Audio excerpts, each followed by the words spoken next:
Alright, what's going on, guys? Today I'll be breaking down the NBA slate for Thursday, February 9th. We got a 5-game slate on this Thursday, so I'm just going to hop right into it. Alright, at point guard, your most expensive point guard on this slate is Russell Westbrook. He gets a terrific matchup against Cleveland.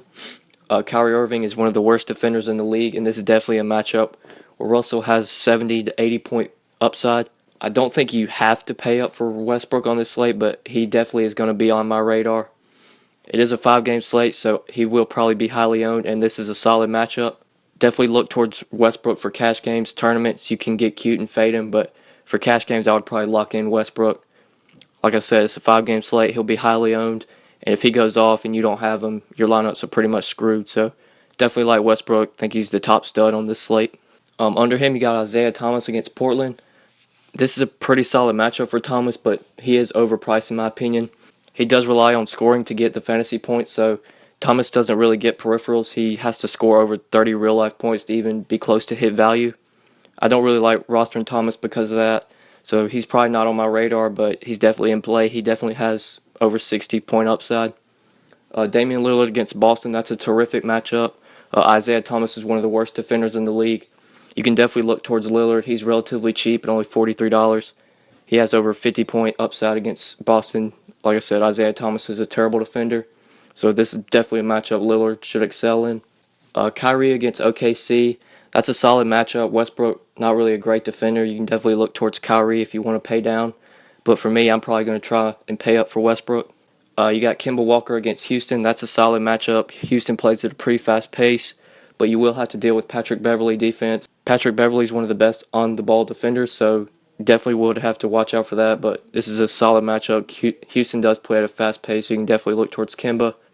If you're choosing between Kyrie or Kemba, I would probably play Kyrie. George Hill against Dallas, that's a solid matchup, but Dallas does play at a slow pace. I'm probably not going to look towards George Hill. He's definitely in play for tournaments, though. He is pretty cheap, so you can look towards him for tournaments. You got Elfrid Payton against the Sixers. He's definitely in play. That's a solid matchup. Sixers aren't great defensively. Pat Bev gets a matchup against the Hornets. If you're not wanting to pay up and you want to go cheap at point guard, you can definitely look towards Beverly. He doesn't really have much upside, but he will get the job done for cash games. So if you want to pay down at point guard, you can definitely look towards Beverly. You got Yogi Ferrell at $18 against Utah. I'm definitely going to be hopping off the Yogi Ferrell bandwagon. Even if he plays and starts, this is a terrible matchup against Utah, and Ferrell's price is really expensive, so definitely going to hop off the Ferrell bandwagon. Don't think he's in play anymore at that price tag and has a terrible matchup. And that's pretty much it for all the playable point guards. Let's go ahead and move on to shooting guard. All right, your top shooting guard on tonight's slate is James Harden. If you were choosing between Harden or Westbrook, I would definitely go Westbrook. He gets a solid matchup at home against Cleveland, but Harden definitely in play. I feel like Harden's ownership might be a little bit lower than Westbrook's. They both have similar upside. In cash games, I would probably play Westbrook, but tournaments, you can get Harden at a lower ownership, so you can definitely look towards him. They both have terrific upside. They both get solid matchups as well. Under Harden, you got C.J. McCollum against Boston. That's a pretty solid matchup. Avery Bradley will not be playing, so you won't have to worry about him guarding McCollum. Nicholas Batum against Houston, that's a terrific matchup. I would imagine Batum would be guarded by James Harden, and Batum should absolutely excel in that matchup, so I really like Batum. If you don't want to pay up for Harden, he's definitely one of the guys you can look for. The guy I'm probably going to be going to, though, is Victor Oladipo. He gets a solid matchup against Cleveland, and his price is way too cheap, in my opinion, at only $22. Oladipo's been really consistent lately as well, so definitely think Oladipo is probably the top mid-range play if you're looking to sort of pay down at shooting guard. Definitely look towards Oladipo. Seth Curry against Utah, he's way overpriced in my opinion, and it's a terrible matchup. Definitely going to hop off the Seth Curry bandwagon given the matchup and the price tag. Don't think he's in play.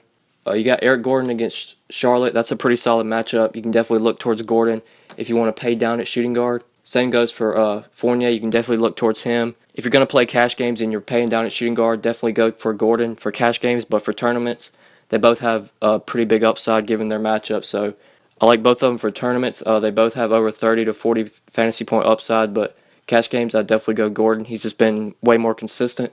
I think that's pretty much it for all the shooting guards. Let's go ahead and move on to small forward. All right, your most expensive small forward on this slate is LeBron.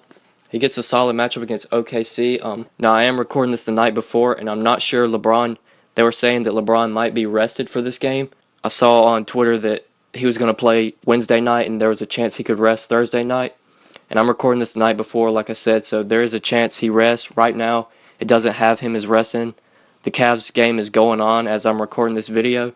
But I definitely think LeBron is in play if he's actually active. If he rests, then you can definitely look towards Kyrie and Kevin Love if LeBron is out. But if LeBron plays, you can definitely look towards him. Gordon Hayward against Dallas. That's a solid matchup defensively, but Dallas does play at a really slow pace. Don't think you have to go there, but Hayward's definitely in play. Jay Crowder against Portland. That's a pretty solid matchup. Portland plays up in pace. Crowder is kind of expensive at $27. It is kind of hard for him to hit value with that price tag, but that's a solid matchup against Portland, so I'm not going to say he's not in play. You can use him. He's just kind of expensive in my opinion. Rocco against Orlando. That's a solid matchup.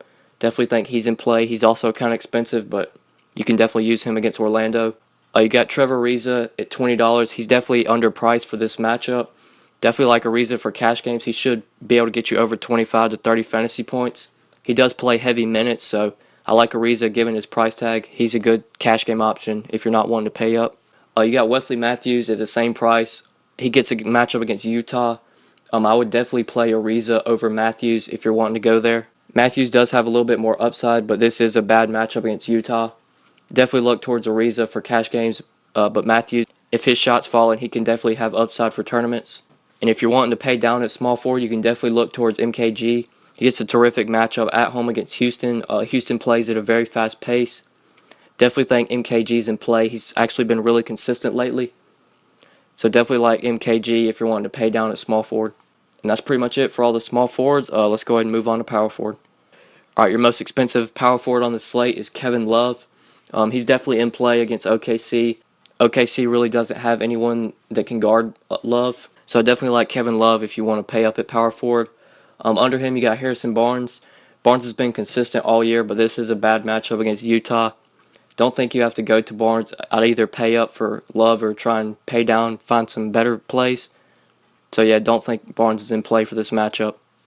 Serge Ibaka against the Sixers. That's a pretty solid matchup. He's definitely in play. I would definitely play Ibaka over Barnes.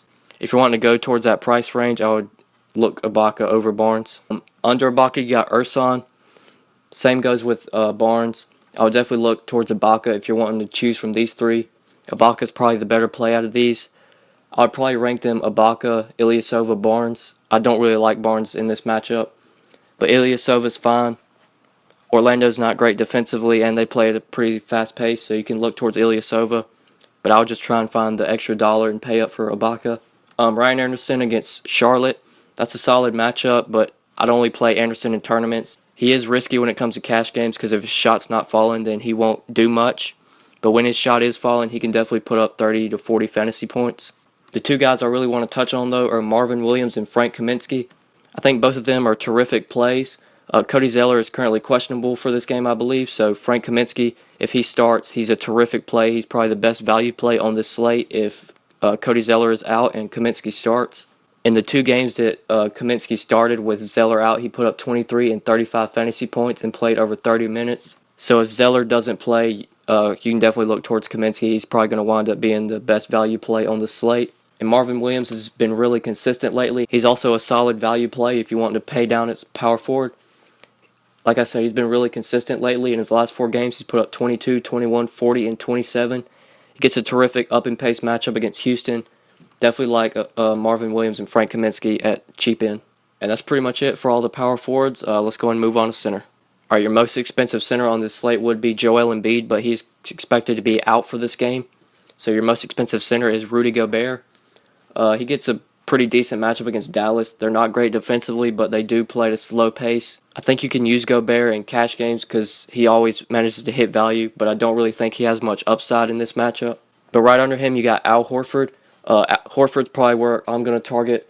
He gets a terrific matchup against Portland. They play at a fast pace, and Horford's just been really killing it lately. He's one of the best cash game plays at his price tag just because he always manages to hit value. So I really like Horford. Think he's the best center play on this slate. Under him, you got Vooch at $1 cheaper. He's definitely in play as well. Gets a pretty solid matchup against the Sixers. He'll probably be guarded by Jahlil Okafor, so definitely like Vooch. Think he's also in play as well. Mason Plumlee against Boston. Plumlee's relatively cheap at only $23. You can definitely look towards him. I would try and find the extra money to pay up for Horford, but you can definitely get Plumlee at low ownership, given that Horford will probably carry all the ownership. Steven Adams against Cleveland.